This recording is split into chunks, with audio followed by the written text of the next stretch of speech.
जय हिंद साथियों, मैं जितेश पुरोहित आप सभी का स्वागत करता हूं अपने YouTube चैनल पर। आज की वीडियो में हम बात करने वाले हैं राजस्थान की मृदा।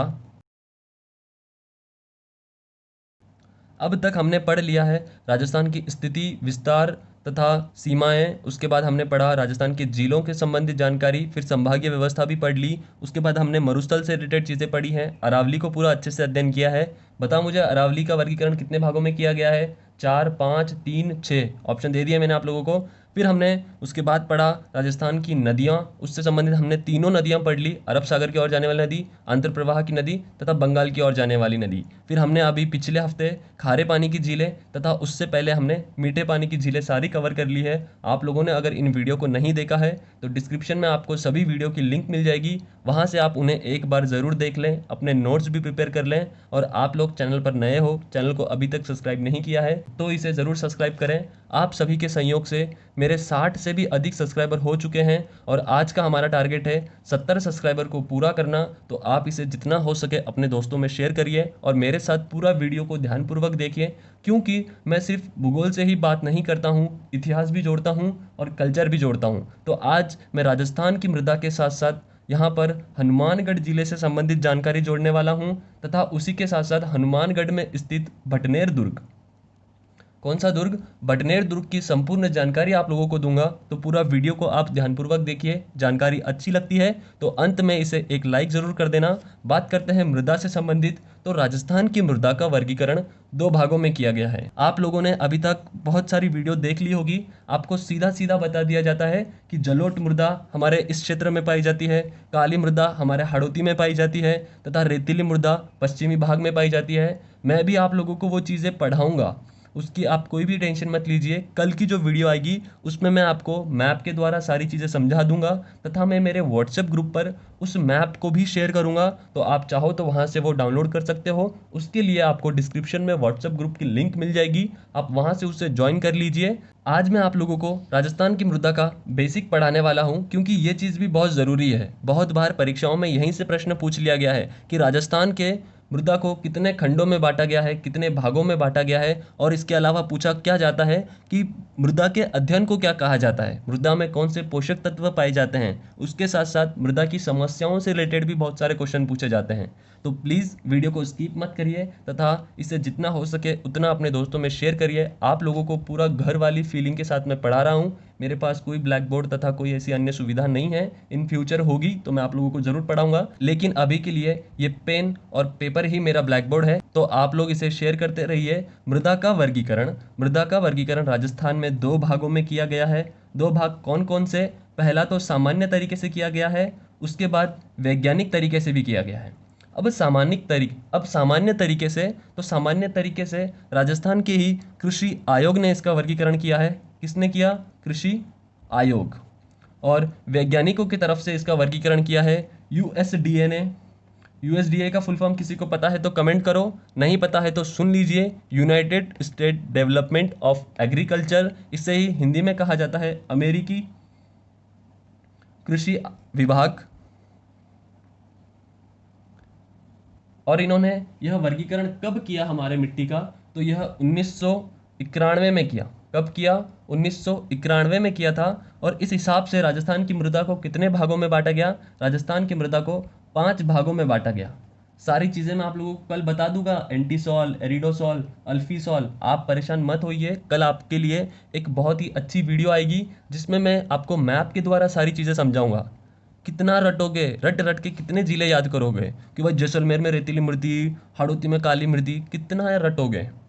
इसीलिए मैं आपको मैप के द्वारा बहुत अच्छे से समझा दूंगा। उसके लिए आप व्हाट्सएप पे जुड़ सकते हो, पीडीएफ भी मैं वहां पर प्रोवाइड करवा दूंगा। आगे की बात करते हैं। कृषि आयोग के हिसाब से राजस्थान की मृदा को 14 खंडों में बांटा गया है। कितने खंडों में बांटा गया है? 14 खंडों में बांटा गया है। और यूएसडी के हिसाब से राजस्थान की मृदा को 5 खंडों में बांटा गया है। अगला हमारा क्या बात निकल के आती है, जो बेसिक सी चीज़ हमें पता होनी चाहिए कि मृदा के अध्ययन को क्या कहा जाता है। ये तो वर्गीकरण हो गया, ये हम कल अच्छे से पढ़ लेंगे। लेकिन जो मृदा का अध्ययन किया जाता है, हम सारी जो चीज़ें पढ़ने वाले हैं, इसे वैज्ञानिक भाषा में क्या कहा जाता है? तो मृदा के अध्ययन को वैज्ञानिक भाषा में पेडोलॉजी कहा जाता है। क्या कहा जाता है? पेडोलॉजी, ये नाम आपको याद रखना है तथा इसी के साथ साथ मृदा के पोषक तत्व भी आपको याद रखने हैं। मृदा में निम्न 4 प्रकार के पोषक तत्व पाए जाते हैं। पहला नाइट्रोजन, दूसरा फॉस्फोरस, तीसरा पाया जाता है पोटेशियम और चौथा पाया जाता है कैल्शियम। ये चारों पोषक तत्व आपको याद रखने हैं तथा इसके साथ और हमें क्या चीज़ पता होनी चाहिए कि मृदा का निर्माण किन कारणों से होता है। ये जो मृदा बनती है किन कारणों से बनती है। वीडियो को ध्यानपूर्वक देखिए, थोड़ा समझने का प्रयास करिए। ये टॉपिक थोड़े से डिफिकल्ट है क्योंकि नदियाँ और ये सारी चीज़ें थोड़ी सी ड्राइंग के माध्यम से समझा दी जाती है, लेकिन इन चीज़ों को आपको याद करना होगा। मैं मृदा का वर्गीकरण आपको ड्राइंग के माध्यम से ही समझाने वाला हूँ, वहाँ पर और आपको आसान बना दूंगा, लेकिन इस चीज़ को आपको याद करना ही पड़ेगा। इसमें मैं आपकी कोई मदद नहीं कर सकता। अब मैं इसको क्या ड्राइंग बनाऊँ, पेडोलॉजी की ड्राइंग क्या बनाऊँ, आप बताओ मुझे। तो इस चीज़ को आपको याद करना पड़ेगा। आगे हमें याद रखना होता है कि मृदा का निर्माण किन कारणों से होता है। तो मुख्य 5 कारण होते हैं मृदा का निर्माण करने के लिए। पहला कारण हमें याद रखना है चट्टानें। चट्टानों से ही तो मृदा बनती है ना। जब चट्टानें टूटती है, जब चट्टानों का विभाजन होता है, तभी तो मृदा बनती है। चट्टानों को ही क्या कहा जाता है, पैतृक भी कहा जाता है। इन्हें इन्हें पैतृक भी कहते हैं। और यहाँ से क्या निकलता है, चट्टानों से सर्वाधिक क्या पाया जाता है, तो चट्टानों से खनिज पाया जाता है। क्या पाया जाता है, खनिज की मात्रा सर्वाधिक पाई जाती है। आगे दूसरा कारण बन जाता है हमारा जैविक पदार्थ।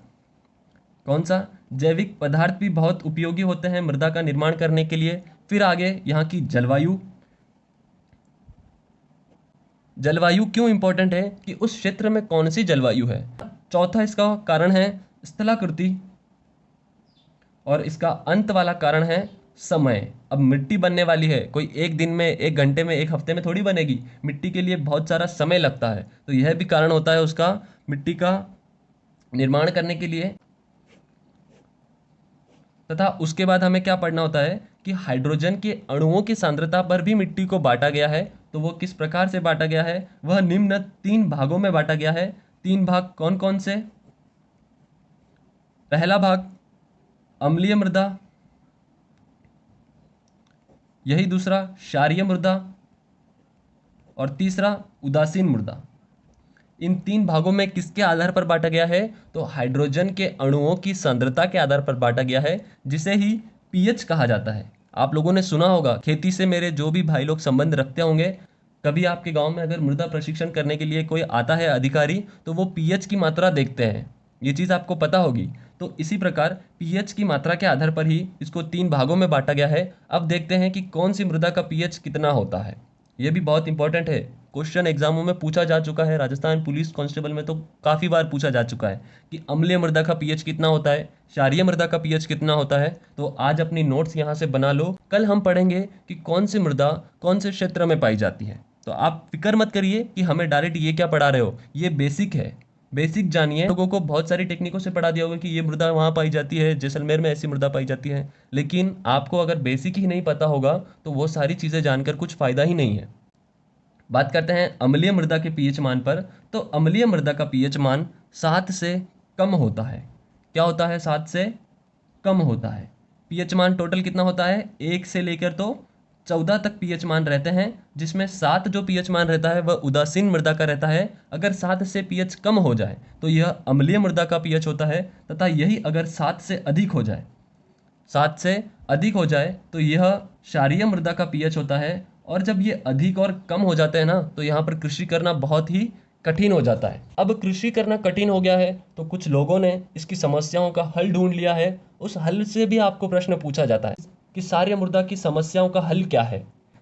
यह प्रश्न मैंने भी आपको सुबह वाली वीडियो में पूछा है।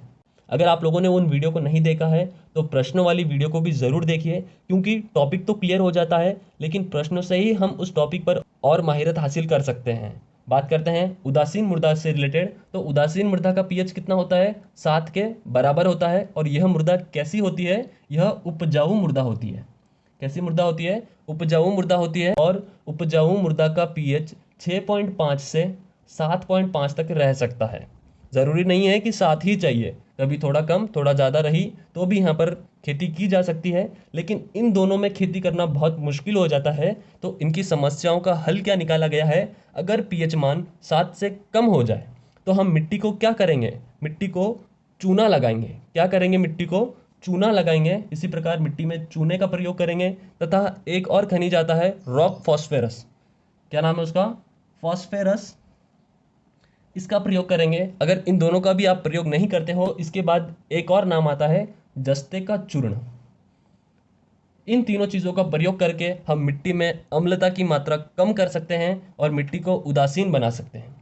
इसके बाद यही अगर मिट्टी क्षारीय हो जाए तो हमें किसका प्रयोग करना चाहिए, तब हमें जिप्सम का प्रयोग करना चाहिए। किसका प्रयोग करना चाहिए, जिप्सम का प्रयोग करना चाहिए। और जिप्सम को ही सेलेनाइट भी कहते हैं और हरसोट भी कहते हैं। ये दो नाम आपको याद रखने हैं। यह था हाइड्रोजन के अणुओं की सांद्रता के आधार पर वर्गीकरण। निम्न हमने 3 भागों से देख लिया है अभी तक। सामान्य भाग कृषि आयोग 14 खंड में यूएसडी ने 5 भागों में बांटा गया था, तथा हाइड्रोजन के अणुओं पर इसे 3 भागों में बांटा गया है। ये दोनों हम कल पढ़ने वाले हैं, इसको आप आज याद कर लीजिए। तथा कहीं पर आप नोट्स बना रहे हो मेरे साथ तो नोट्स बना लो, या फिर आप स्क्रीनशॉट लेना चाहते हो तो स्क्रीनशॉट ले लीजिए। बात करते हैं मिट्टी की समस्याओं पर। यहाँ से भी एक बार क्वेश्चन पूछ लिया गया था, इसीलिए मैंने ये टॉपिक आप लोगों के लिए आज रखा है। मिट्टी की समस्या बहुत ही इंपॉर्टेंट चीज है ये। मिट्टी की समस्या, अब मिट्टी पर किन प्रकार की समस्या होती है, तो सबसे पहला इसकी मुख्य समस्या है मिट्टी का अपरदन। अपरदन मतलब आप लोगों ने सुन रखा होगा, इससे मिट्टी की रेंगती हुई मृत्यु कहते हैं, किसानों की मृत्यु कहते हैं, तथा इसे मिट्टी का क्षारीय रोग भी कहा जाता है। क्या कहा जाता है इसे, अपरदन को, मृदा का क्षारीय रोग। उसी के साथ साथ क्या कहा जाता है, मृदा की रेंगती हुई मृत्यु। ये चीज आपको याद रखना है। क्वेश्चन किस प्रकार का पूछा गया है वो भी मैं आप लोगों को बता रहा हूं कि मिट्टी की रेंगती हुई मृत्यु को क्या कहा जाता है। अब मिट्टी का अपरदन किन कारणों से होता है, बहुत इंपॉर्टेंट चीज है। कारण क्या क्या है इसके लिए, अपरदन होने के लिए, तो इंपॉर्टेंट से 3 कारण होते हैं। पहला तो जल से अपरदन होना, दूसरा वायु से अपरदन होना, और तीसरा होता है हिम से अपरदन होना। हिम मतलब क्या, बर्फ जहाँ ज़्यादा पड़ जाती है, जैसे बाहरी देशों में, तथा हमारे यहाँ के ही अगर आप राज्य देख लो, उत्तरी राज्य, तो वहाँ पर भी बारिश बहुत पड़ती है। हिमाचल प्रदेश हो गया, शिमला हो गई, ऐसी जगहों पर बर्फ जमा हुआ रहता है। तो आप मुझे बताओ कि राजस्थान में कहाँ पर बर्फ जमा रहता है, चूरू जिले में राजस्थान में बर्फ जमा रहता है ना। अरे गुरुजी, चूरू जिले में तो इतनी गर्मी पड़ती है ना, यह राजस्थान के साथ साथ भारत का भी सबसे पहला नंबर पर आ चुका है गर्मी के मामले में। क्वेश्चन आप लोगों से पूछा जाता है कि राजस्थान का सबसे गर्म जिला कौन सा है, तब हम बताएंगे चूरू जिला। और अगर यही क्वेश्चन इस प्रकार से भी आ गया कि भारत का सबसे गर्म जिला कौन सा है, तो हम बताएंगे चूरू जिला ही, यह राजस्थान राज्य में आता है। अब राजस्थान में निम्न 2 प्रकार के अपरदन होते हैं, पहला जल अपरदन और दूसरा वायु अपरदन। हिम अपरदन राजस्थान में कहीं पर नहीं होता, क्योंकि राजस्थान में एक भी जिला ऐसा नहीं है जहां पर बर्फ जमती हो। अब जल अपरदन, जल अपरदन कहाँ होता है, जहां नदियां ज्यादा मात्रा में बहती है, जैसे चंबल नदी हाड़ौती के क्षेत्र में जल अपरदन का कारण है। तथा वायु, वायु कहाँ का अपरदन करती है, जैसलमेर की रेतीली मृदाओं का वायु अपरदन करती है, यह इन्हें अपने साथ बहा कर ले जाती है। तो ये निम्न 2 प्रकार के राजस्थान में कारण है मृदा के अपरदन के। तथा इसके साथ साथ एक और मृदा की समस्या है जो हमें याद रखनी है, सेम की समस्या। यह समस्या मैंने जब आपको राजस्थान के बारे में पहले पढ़ाया था तब भी समझाया है। सेम की समस्या कब होती है, किस जिले में सर्वाधिक होती है, यह भी आप आज जानेंगे। तो सेम की समस्या होती है जब इस क्षेत्र में अत्यधिक जल की उपस्थिति होती है, अत्यधिक जल की उपस्थिति के कारण यह क्षेत्र कैसे बन जाते हैं, जलाकांत बन जाते हैं। क्षेत्र कैसे बन जाते हैं, जलाकांत बन जाते हैं। इसी कारण यहाँ पर सेम की समस्या होती है। और सेम की समस्या से ग्रस्त जिला कौन सा है हमारा, तो हमारा जिला है हनुमानगढ़ जिला। कौन सा जिला है, हनुमानगढ़ जिला, यह सेम की समस्या से ग्रस्त जिला है। अब यह समस्या इस जिले में है, तो इस जिले में इस समस्या का उपचार कैसे किया जाता है, उस भूमि में जिप्सम का प्रयोग किया जाता है खेती वाली जगहों पर। तथा एक पौधा आता है यूकोलिप्टस, यूको लिप्टस नाम का एक पौधा आता है जिसे सफ़ेदा का पौधा कहा जाता है, तो इसके पौधे लगाए जाते हैं, उससे सेम की समस्याओं से छुटकारा पाया जाता है। अब नाम आया हनुमानगढ़ जिला, तो मैंने आप लोगों को कहा कि मैं हनुमानगढ़ जिले से संबंधित बात करने वाला हूं, तथा हनुमानगढ़ जिले से ही आज हम कल्चर का टॉपिक जोड़ने वाले हैं। भटनेर का किला, हनुमानगढ़ दुर्ग, हनुमानगढ़ जिला पाकिस्तान के साथ कितनी सीमा लगाता है, कमेंट करके बताना। या पंजाब के साथ लगाता है या हरियाणा के साथ लगाता है। यह जिला किन दो राज्यों के साथ सीमा लगाता है वो कमेंट करके बताओ। पाकिस्तान के साथ इसकी सीमा नहीं लगती, लेकिन गंगानगर की सीमा पाकिस्तान के साथ लगती है। कितनी लगती है ये भी कमेंट करके बता सकते हो। और हनुमानगढ़ जिले से मैंने आपको एक चीज़ याद रखने के लिए कहा था, तिब्बी तहसील। याद आई? तिब्बी तहसील कौन सी नदी प्रवेश करती है? घग्गर नदी यहाँ से प्रवेश करती है राजस्थान में। और उसके बाद आपको याद रखना था, घग्गर नदी राजस्थान की आंध्र प्रवाह की सबसे लंबी नदी है, जो राजस्थान में मात्र 100 किलोमीटर ही बहती है। कहाँ तक जाती है ये? भटनेर के दुर्ग तक विलुप्त हो जाती है, लेकिन इसका पानी अगर बढ़ जाए तो यह गंगानगर होती हुई पाकिस्तान के फोर्ट अब्बास तक चली जाती है। वहाँ पर इसे हकरा नाम से जाना जाता है। ये चीज़ों को आपको कंठस्थ याद रखना है। तथा हनुमानगढ़ जिले में ही किस वंश का राज हुआ है ये भी आप मुझे बता सकते हो। तथा हनुमानगढ़ जिला राजस्थान का कितवा जिला बना? मोस्ट इंपॉर्टेंट क्वेश्चन है, 2018 पुलिस कांस्टेबल में पूछा गया प्रश्न है। हनुमानगढ़ जिला राजस्थान का कितवा जिला बना है? 32वां जिला, 33वां जिला या 28वां जिला या 31वां जिला? चार ऑप्शन मैंने दे दिए, आंसर आपका कमेंट करके बताओ। तथा कब बना ये भी आप कमेंट करके बता सकते हो। कब बना ये भी आप कमेंट करके बताओ। उसके बाद हनुमानगढ़ में ही एक प्रसिद्ध किला है तथा एक स्थान भी प्रसिद्ध है। कौन सा स्थान प्रसिद्ध है? नौहर हनुमानगढ़। किस लोक देवता का मंदिर है नौहर में? कमेंट करके बताओ अगर आप लोगों को पता है तो। इसके बाद एक दुर्ग यहाँ का बहुत फेमस है, भटनेर का दुर्ग। राजस्थान का सबसे प्राचीन दुर्ग जिसे माना जाता है। उसके साथ साथ और क्या चीज़ आपको याद रखनी है? उसके बाद हमें भटनेर दुर्ग से और क्या क्या चीज़ें याद रखनी है मैं यहाँ पर लिख देता हूँ। भटनेर दुर्ग से संबंधित राजस्थान का सबसे प्राचीन दुर्ग, तथा इसका निर्माण किसने किया था? इसका निर्माण भूपत भाटी ने किया था। और इसके शिल्पी का नाम, ये मोस्ट इंपॉर्टेंट नाम है, इसके शिल्पी का नाम क्या है? केकना। यह इसके शिल्पी का नाम है। तथा इसी के साथ साथ इसकी कौन सी तथा इसके साथ यह दुर्गों की किस श्रेणी में आता है? यहाँ से बहुत बार क्वेश्चन पूछे जाते हैं दुर्गों की श्रेणी से संबंधित। तो यह दुर्ग धानवन दुर्ग की श्रेणी में आता है।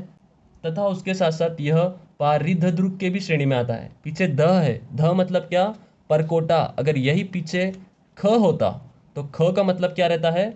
खाई रहती है। पारिध और पारिख, ये दोनों चीज़ें आपको अच्छे से याद रखनी है। इन सभी की मैंने एक वीडियो बना रखी है, आप राजस्थान के दुर्गों की वीडियो देख लीजिए, जहां पर आपका बहुत सारी जानकारी क्लियर हो जाएगी। शुक्र नीति के अनुसार राजस्थान के दुर्गों को 9 भागों में बांटा गया है। कौन कौन से? एरण दुर्ग, धनवन दुर्ग, जल दुर्ग, गिरि दुर्ग और सैन्य दुर्ग, सहाय दुर्ग। इन प्रकार की 9 श्रेणियां हैं। तथा आगे की बात करें हम भटनेर दुर्ग से संबंधित, तो यहाँ पर तैमूर ने आक्रमण किया था। तथा यहाँ पर बहुत सारे विदेशी आक्रमण भी हुए हैं, इसीलिए यह सर्वाधिक विदेशी आक्रमण वाला किला भी है। इसका सबसे फेमस आक्रमण तैमूर वाला रहा है। तो तैमूर ने इस पर आक्रमण कब किया था? तैमूर ने आक्रमण किया था 1398 में। तैमूर ने आक्रमण किया था और इस आक्रमण के बाद तैमूर ने एक बात कही थी इस दुर्ग के लिए। क्या कहा था? मैंने इससे मजबूत किला पूरे हिंदुस्तान में कहीं नहीं देखा।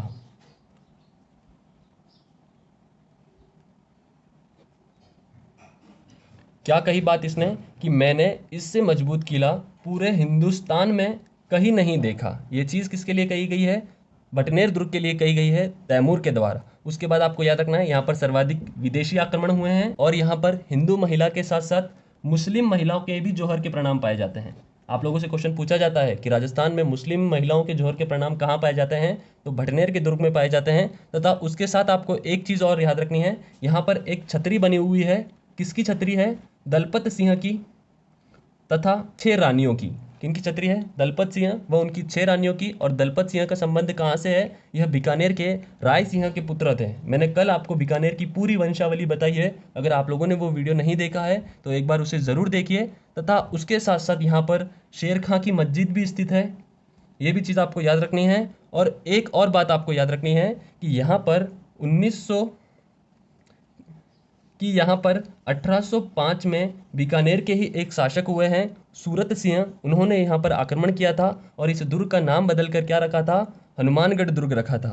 अब एक चीज़ मैंने आपको बोला कि यहाँ पर सर्वाधिक विदेशी आक्रमण हुए हैं। एक और प्रश्न पूछा जाता है कि सर्वाधिक स्थानीय आक्रमण किस किले पे हुए हैं, तो आप लोग मुझे बता सकते हो, नहीं तो जान लीजिए। यहाँ पर दुर्ग 4 प्रकार के दुर्ग हैं। जैसे उत्तर का दुर्ग हो गया हमारा भरतपुर का दुर्ग, पश्चिम का दुर्ग होता है जैसलमेर का, दक्षिण का दुर्ग आता है हमारा चित्तौड़ का, और इधर पूर्व वाला आता है हमारा भरतपुर का। अब बीच में कौन सा किला है हमारे, बीच में हमारा किला है अजमेर का किला, इसीलिए सर्वाधिक स्थानीय आक्रमण हमारे अजमेर के किले पर हुए हैं। यह किला उत्तर दिशा में होने के कारण इसे उत्तरी सीमा का प्रहरी कहा जाता है तथा उत्तर भट किवाड़ भी कहा जाता है। तो ये थी आज की जानकारी। भटनेर दुर्ग भी मैंने आप लोगों का कवर करवा दिया तथा हनुमानगढ़ जिले से 2-3 क्वेश्चन पूछे हैं, उनका आंसर आप कमेंट बॉक्स में करिए। जानकारी अगर अच्छी लगी है तो वीडियो को एक लाइक ज़रूर करना, सब्सक्राइब इसे ज़रूर करना तथा अपने दोस्तों में शेयर करना, ताकि आज का हमारा टारगेट 70 सब्सक्राइबर का पूरा हो जाए। आज की वीडियो मैं यहीं पर समाप्त करता हूँ। जय हिंद, जय भारत।